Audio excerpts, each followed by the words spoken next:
Bonjour et bienvenue dans votre rendez-vous hebdomadaire d'information sur Nyon Région Télévision. Les festivals seront à l'honneur dans cette édition. Nous reviendrons sur le mondial de fondue qui s'est tenu à Tartenia cette saison. Dominique Gaiani, secrétaire municipal de la ville de Glon, et Gérard Produit, syndic de Coppet, seront également sur ce plateau. Et puis dans le débat, nous recevrons des municipaux qui ne se représenteront pas. Au terme de la présente législature, nous ferons le bilan avec eux. Depuis une semaine, le froid et la neige ont fait leur arrivée jusqu'en plaine. Certains jubilent, comme les enfants aux stations de ski, d'autres pestent déjà. Alors pour savoir à quoi il faut s'attendre pour les prochaines semaines, on va faire le point avec un spécialiste. Il est avec vous, Florian Cavalieri. On va donc savoir, ou en tout cas essayer de savoir, si l'on aura de la neige à Noël par exemple. Exactement, Mike. Et cette question, je vais d'emblée la poser à notre invité, qui n'est autre que Frédéric Glasset, le directeur de la météorologie chez Météo News. Alors, Frédéric Glasset, est-ce que cet hiver sera vert ou sera blanc ? C'est déjà encore un peu trop tôt pour se prononcer. Alors on a vu qu'en quelques jours on est passé du vert au blanc. On le voit d'ailleurs derrière nous, de la neige à la dôle sur les hauteurs de Nyon notamment. J'ai même appris que certaines pistes de ski de fond allaient ouvrir pour ce week-end. Mais vous voyez, en début de semaine prochaine, on aura déjà un nouvel épisode de douceur, pas aussi fort que le précédent.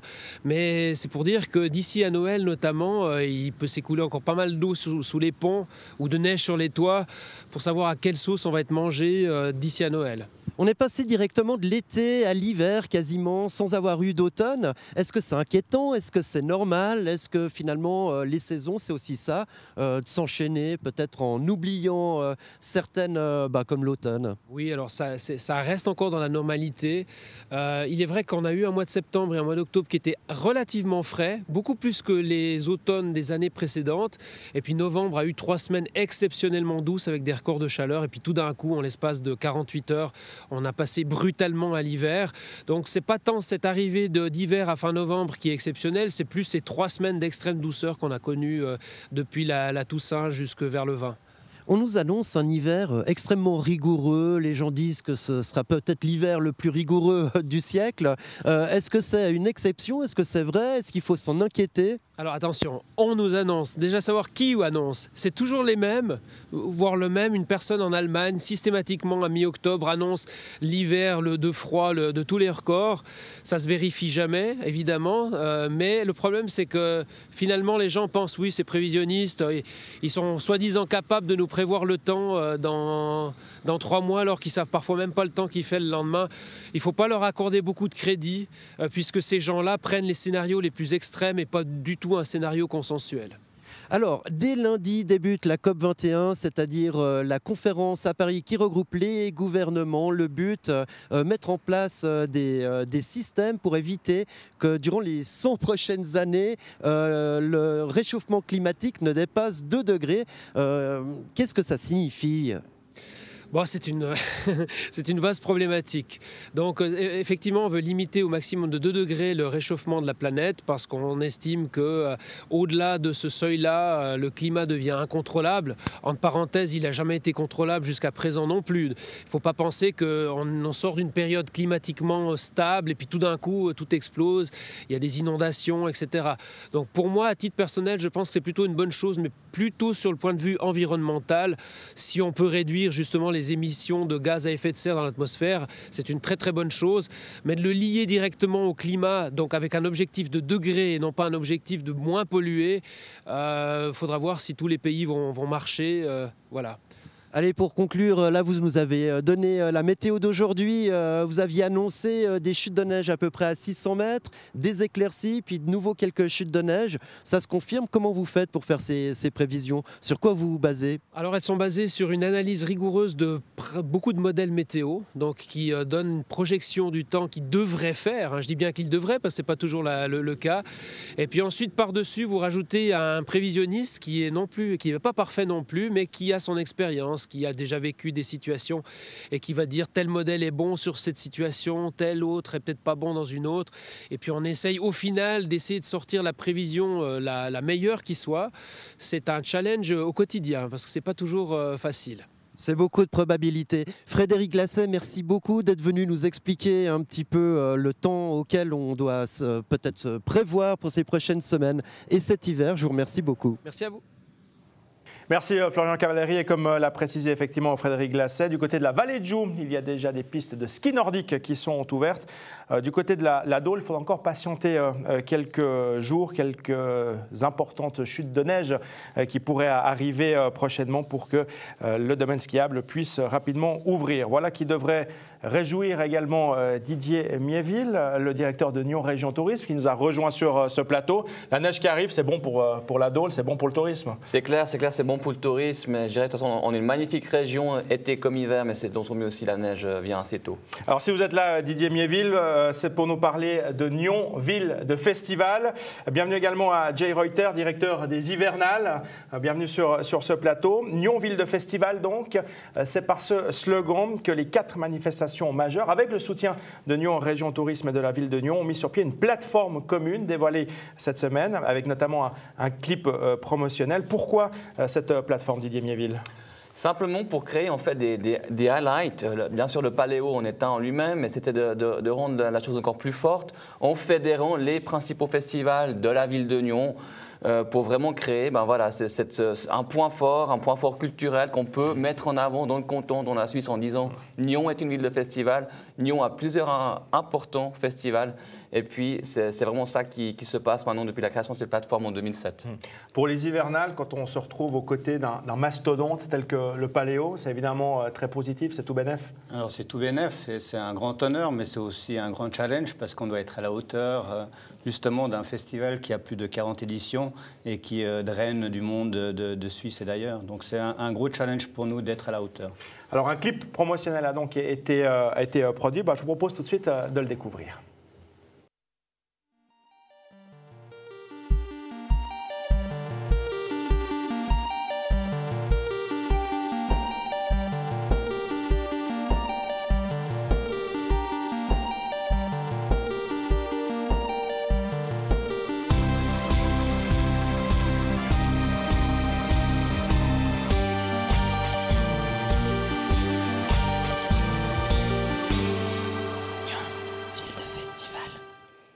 Alors tous ces festivals attirent quelques 350 000 spectateurs chaque année. On imagine évidemment l'apport touristique, économique, promotionnel pour la région qui est vraiment énorme. Oui, rien que l'apport en images, c'est magnifique d'avoir autant de festivals et autant de festivals de qualité. Bon, on a parlé de Paléo, mais Vision du Réel, qui est aussi un festival de pointe dans son domaine, dans les films documentaires. Donc vraiment, c'est très bien pour la région, tant au niveau de l'impact direct que ces festivals apportent au niveau des gens qui font travailler et qui viennent ici pour travailler, au niveau des touristes qui viennent et qui passent peut-être 1 ou 2 jours de plus dans la région à la découvrir. Donc c'est clair que c'est capital. Et comme j'ai dit, on est une magnifique région, on n'a pas énormément de points très forts. Et puis là, ce groupe, cette image de festival, c'est vraiment un point fort de la région. Comment utiliser maintenant justement cette image-là? Comment est-ce que vous allez pouvoir l'exploiter au mieux, que ce soit dans la région, dans toute la Suisse, peut-être même à l'étranger? Alors, effectivement, la plateforme fait plusieurs actions.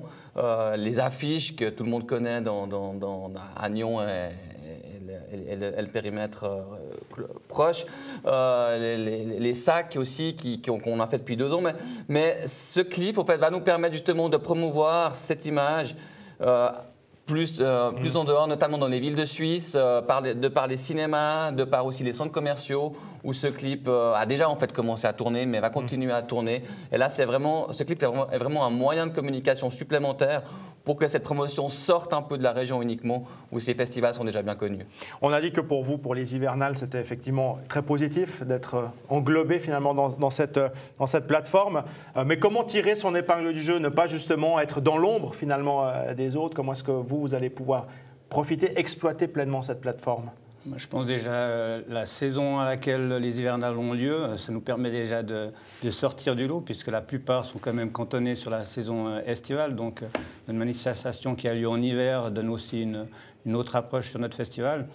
Et puis c'est clair que le fait de pouvoir être vu par un grand nombre qui viendra visiter ce clip nous permet aussi d'aller de l'avant. Alors un petit mot peut-être sur la prochaine édition, 18 au 21 février, les hivernales. Est-ce que vous pouvez déjà nous en dire un petit peu plus? Peut-être pas dévoiler le programme parce qu'il n'est pas encore, pas encore public, il est secret. On ne peut pas dévoiler grand-chose pour l'instant, tout à fait. C'est un petit peu compliqué de venir aujourd'hui vous parler du festival alors qu'on va en parler ces prochains temps. Ce que je peux dire actuellement, c'est clair que le festival a toujours été un festival de découverte. On n'a pas la capacité, comme un Paléo ou même un Caribana, de faire venir de gros artistes. Donc on continue à travailler sur cet aspect découverte du festival. Il ne faut pas oublier qu'on a eu par exemple Christine The Queens qui a joué cette année aux Arches à Paléo devant plus de 15 000 personnes qui étaient venues à notre festival 2 ans auparavant pour jouer à la parenthèse. Donc on garde cet aspect découverte. Et puis ce qui est aussi important pour nous, c'est de garder ces projets intergénérationnels. On a des projets typiquement avec des aînés. Pour ceux qui ne le connaissent pas, c'est les tricoleuses qui nous font des magnifiques bonnets, par exemple. Montrez-le bien. Donc voilà, un petit bonnet des hivernales tricoté par des aînés. Donc c'est une association d'aînés qui participe à ce projet. Puis on a aussi des projets avec des jeunes en insertion professionnelle à travers Projet, qui est une autre structure existante à Nyon. Donc ça reste quand même des points forts de mes festivals qu'on veut continuer à mettre de l'avant. Mais j'en dirai pas tellement plus sur l'édition à venir. Vous reviendrez pour nous en parler plus en détail. Avec plaisir. Ouais, exactement. Est-ce qu'on peut imaginer, pour conclure, Didier Miéville, qu'il y ait des collaborations à l'avenir entre les différents festivals? J'imagine, par exemple, une billetterie commune ou la possibilité d'avoir un abonnement pour tous les festivals d'une même année? Oui, alors c'est des choses qui sont évoquées. On se voit régulièrement au sein de la plateforme, au sein de ces festivals, pour discuter de qu'est-ce qu'on pourrait faire ensemble. C'est une idée qui est évoquée, bien sûr, après les complexités un peu techniques par rapport à un abonnement où les ventes de billets groupés sont aussi des choses qu'il faudra faire avec. Mais en tout cas, c'est des choses qu'on pense. Mais surtout, ce qui est important, c'est que ces festivals s'entraident, partagent un peu les best practices, comme on dit, et puis d'ailleurs aussi par rapport à d'autres événements de la région. Même s'ils ne font pas partie de cette plateforme, il y a aussi des échanges pour partager un peu le savoir-faire. Et ça, c'est important aussi, et c'est aussi un des buts de la plateforme. Merci à vous d'être venu nous parler déjà de la saison des festivals qui va donc gentiment démarrer à partir du mois de février avec les hivernales. Et à très bientôt sur ce plateau. Merci encore. Merci. La nouvelle voirie de Nyon est officiellement inaugurée cette semaine. Un projet de longue haleine qui voit enfin le jour, un bâtiment exemplaire de par sa construction et que nous fait découvrir Florian Cavalieri. Tout beau, tout neuf, les nouveaux bâtiments de la voirie de Nyon sont opérationnels depuis 2 semaines et ils étaient attendus depuis des années par les employés communaux. On m'a dit que ça faisait à peu près 10 ans que le projet était lancé, donc c'est vrai que pour certains collaborateurs était attendu. Pour d'autres, c'est vrai que ça les délocalise, donc c'est un peu plus difficile, mais je pense que tout le monde va y trouver son compte. Si cette réalisation était attendue depuis une dizaine d'années, les premiers préavis datent, eux, de 2009. Le projet lauréat a quelque peu été modifié, notamment pour se protéger de la bise et des bruits de l'autoroute. Mais le budget global de 16,5 millions de francs, dont 3,5 millions pour la déchetterie déjà construite, a été tenu, de même que les délais. 2009, c'est le dépôt d'un préavis pour le concours d'architecture. Concours d'architecture qui a eu un lauréat, le projet s'appelait Sylvana, c'est celui qu'on vous présente aujourd'hui. Ensuite, nous avons un crédit d'études qui est présenté devant le Conseil en 2011 et pratiquement 2 ans d'études pour arriver à juillet 2013 où il y a le crédit de réalisation qui est présenté. Les 36 employés de la voirie sont désormais logés dans ces bâtiments flambant neufs aux allures de décors de film. Sur cette surface de 3700 m², le bâtiment administratif compte 2 étages et bénéficie de tout le confort utile. Il jouxte les dépôts répartis en 3 zones, l'une est chauffée, l'autre tempérée et la dernière est froide. Il y a tant le domaine de la propreté urbaine, avec la déchetterie, que du génie civil, que de la STEP, que de la section environnement aussi, avec les bureaux de la direction du service travaux environnement. Tous ces éléments sont réunis ici. Ce complexe construit dans le prolongement de la déchetterie située à Las est éco-responsable et bénéficie du label Minergie Eco. L'éclairage est fait de LED et sur le toit, 850 m² de panneaux solaires produisent annuellement l'équivalent de la consommation de 54 ménages.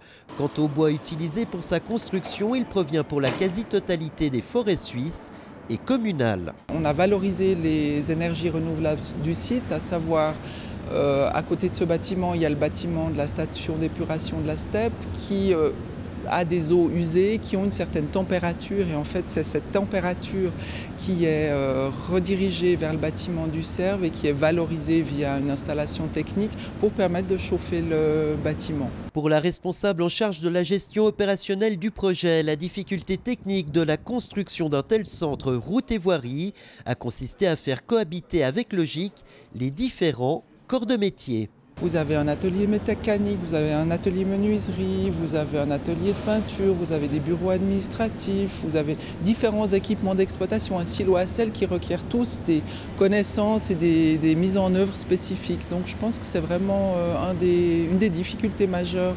de ce projet. L'ancien site de Bourgogne, situé au cœur d'un quartier d'habitation, devrait être réaffecté. Quant à ce nouveau centre route et voirie, la population est invitée à le découvrir ce samedi à l'occasion d'une grande fête organisée entre 10h et 16h.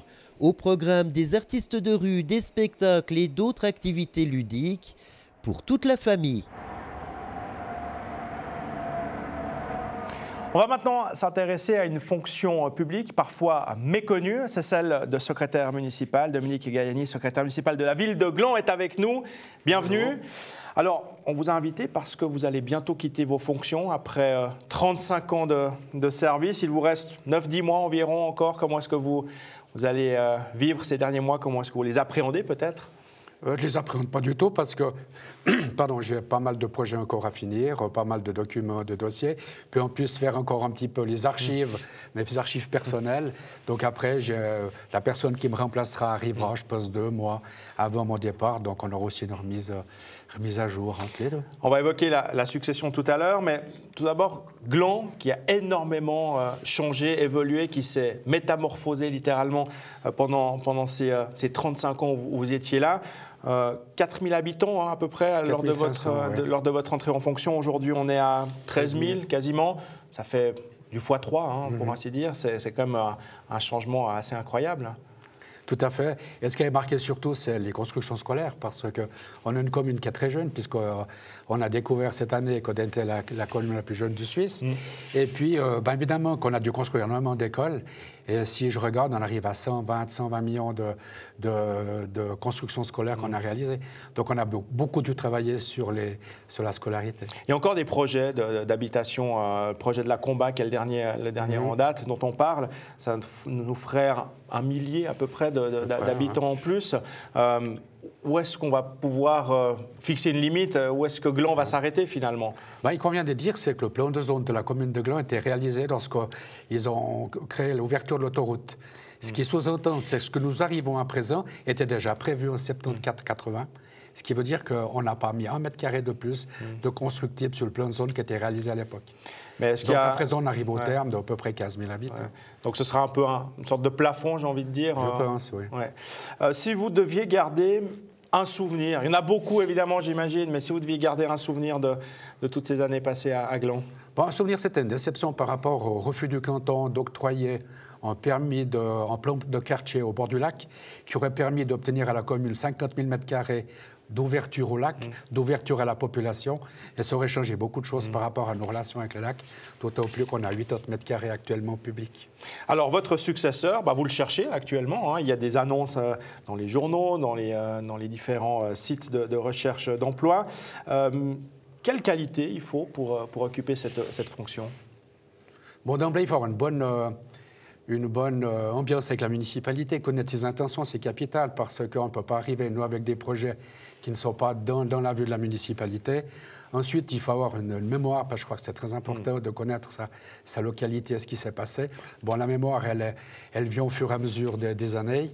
Et puis, il faut avoir quelques qualités rédactionnelles, parce qu'on écrit quand même pas mal de lettres ou de documents. Ça veut dire qu'il faut être forcément de Gland, y être né, y avoir vécu? Non, je pense que tout s'apprend, parce que quand je suis arrivé, je ne connaissais personne non plus. Ouais. Donc non, c'est une question de volonté aussi. Et c'est indispensable. Ouais. Gérard Produit, vous nous avez rejoint également sur ce plateau, vous êtes syndic de Coppet, vous allez le confirmer, le secrétaire municipal, c'est quelqu'un d'indispensable dans une localité. Plus que ça, on le dit, c'est le 6e municipal autour de la table, ou pour les communes qui siégeraient avec 7 élus, ce serait le 8e. Ouais. Donc effectivement, c'est la mémoire, c'est aussi au travers des législatures qui se suivent, c'est celui qui est capable de se souvenir de ce qui a été fait à l'époque et de la cohérence. Donc c'est une pièce maîtresse dans une commune. Et puis finalement, quand on voit que M. Gayani a fait 35 ans, les municipalités, elles passent, mais le secrétaire municipal, lui, il est toujours là, il reste. Et les cadres restent, les élus passent, effectivement. Alors, Gérard Produit, si vous êtes là également, c'est pour nous parler un tout petit peu de Coppet. On a pu lire que c'est un peu la vallée de la soif actuellement du côté de Coppet, avec le dernier établissement public qui a fermé ses portes à fin octobre, l'hôtel d'Orange. Qu'est-ce qui se passe? Pourquoi est-ce qu'il n'y a plus d'endroit où aller boire un petit verre chez vous? Ai-je l'air de sécher? Je ne crois pas. Alors, c'est vrai que je vous cache pas que j'étais agacé de lire dans la presse que Coppet était la vallée de la soif. Et je vais vous expliquer pourquoi. Je dénombre 8 établissements, 8 lieux publics dans lesquels nos concitoyens, et d'ailleurs, peuvent venir prendre une boisson et s'y restaurer. Donc effectivement, je vois une certaine évolution dans l'offre en matière culinaire, l'offre en matière d'établissement public ou de débit de boissons. Mais la réalité sur le terrain, c'est que nous avons 8 établissements aujourd'hui qui fonctionnent, 2 restaurants scolaires en plus. Et je pense qu'il n'y a pas beaucoup de communes qui peuvent se targuer d'avoir ce type d'offre. Par contre, à l'inverse, et ça c'est fort regrettable et c'est une demande de la population, on y travaille aussi au niveau de la municipalité, c'est que le restaurant, l'auberge communale, au sens où on l'a toujours entendu, nous fait défaut. Ouais. Avec son rôle social notamment, dont on parle toujours. Et on se bat pour essayer, on a 2 projets sur la table municipale, un de restaurant au bord du lac et puis un autre sous les arcades, qui pourraient devenir des auberges communales, mais tout prend du temps au niveau des procédures et on va se battre pour que, dès que possible, on puisse offrir à la population des restaurants dignes de ce qu'eux imaginent. Ouais. Si on a parlé de Coppet aussi dernièrement dans la presse, c'est à cause de ces bacs rouges. Alors finalement, vous allez en retirer quelques-uns. Vous avez vendu à Paléo. Pourquoi ce retour en arrière ? Moi, je ne crois pas qu'il s'agit d'un retour en arrière. Ça a toujours été présenté comme étant un projet, comme étant un essai sur 6 mois d'abord. Ensuite, on a entendu un certain nombre de remarques. Je crois aussi qu'on a pris un certain nombre de risques en innovant. On se rend compte que certaines choses, quand on innove, sont perfectibles. Il y avait peut-être un petit peu trop. Il y a des bonnes idées qu'on va maintenir. Il y a des choses qu'on élude un petit peu. Et c'est vrai qu'il avait été dit lors du départ qu'en fonction de l'efficacité, on allégerait le dispositif, ce qui a été fait. Gérard Produit, pour conclure, la question à laquelle vous vous attendez, on n'a pas encore vu, lu, entendu quoi que ce soit concernant une éventuelle candidature pour la future législature. Qu'en est-il ? Ce que je peux dire, c'est que la population de Coppet, a priori, aura une liste de 6 candidats. J'ai tendance à dire, et j'imagine que parmi ces 6, il pourrait y avoir, je parle au conditionnel, il pourrait y avoir 5 sortants. Ouais. Mais les informations viendront très rapidement. Il manque la confirmation officielle, mais en gros, vous êtes partant et il y a de très fortes chances pour vous voir dans cette liste.